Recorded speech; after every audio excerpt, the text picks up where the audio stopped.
So, one of the most popular questions during a React technical interview is the question for how to pass data from a child component to a parent component in a React app. So, I wanted to give a little example of how to do something like this. And you can see in this project, we have an image of a cat or a dog, I'm not sure. And you can click this toggle button, which is in a child component, and it changes the image in the parent component.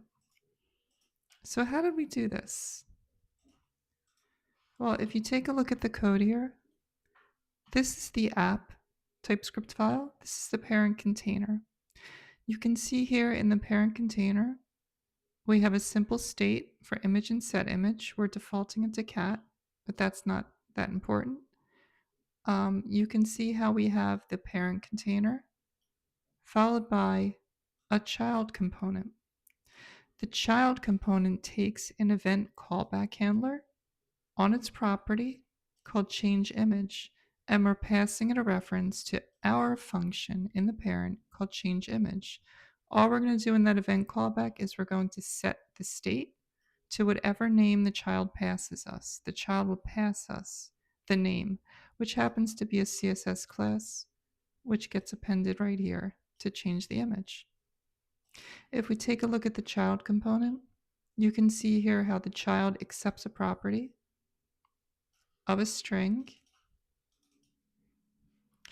and it will call that inside the onClick method. It's going to call onToggle, and onToggle will set the image to its internal state and call changeImage, which is that callback event handler, which will notify the parent of the new image, which is a string.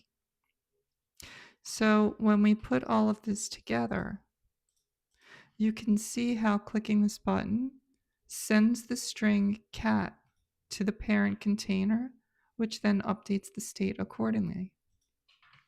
Now, it might actually be a little bit more understandable if we were to change this toggle state to, say, a dropdown. So what if we took out this event callback handler, because we don't need it, and instead of the toggle button, what if we put in a select?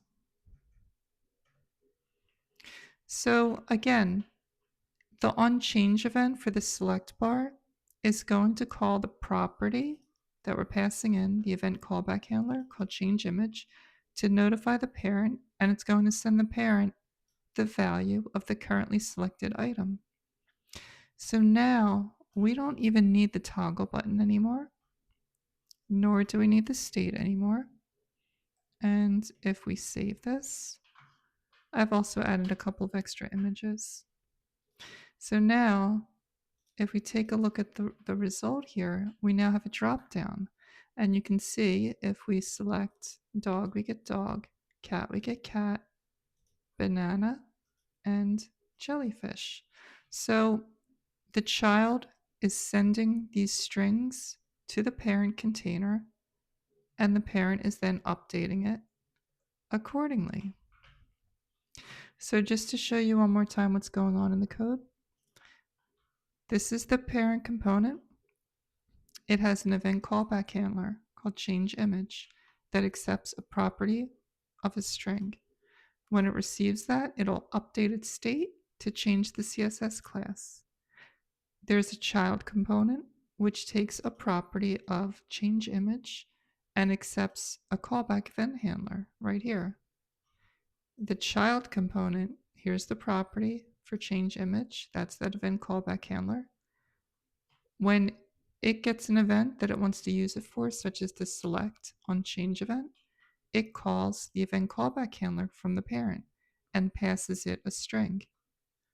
That string is received by the parent here and updates its state. And that is how we pass state from child to parent.